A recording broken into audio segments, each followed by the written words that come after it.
میری آپ سے گزارش ہے کہ رمضان المبارک کی تیاری سب سے پہلے پرسنل پاکیزگی اختیار کریں، طہارت اختیار کریں، اپنے معمولات کو سیٹ کریں، اپنی مصروفیات کا جو دائرہ ہے اسے بہت کلوز کر لیں، اپنی دکان کا ٹائم کم کر لیں۔ بھئی رمضان شریف آ رہا، اس میں نے اتنے قرآن شریف پڑھنے ہیں، اتنا درود شریف پڑھنا ہے، اتنا اذکار کرنا ہے، غیر ضروری اور غیر شرعی موبائل بھی نہیں دیکھنا، بالکل خدا را۔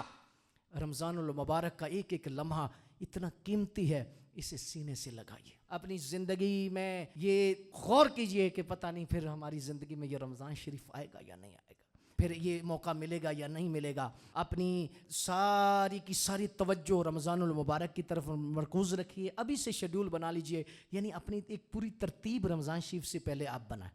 شہر رمضان الذی انزل فیہ القرآن، یہ وہ مہینہ ہے جس کی نسبت نزول قرآن کے ساتھ۔ اِنَّا أَنزَلْنَاهُ فِي لَيْلَةِ الْقَدْرِ وَمَا أَدْرَاكَ مَا لَيْلَةُ الْقَدْرِ لَيْلَةُ الْقَدْرِ خَيْرٌ مِّنَ أَلْفِ الشَّهْرِ۔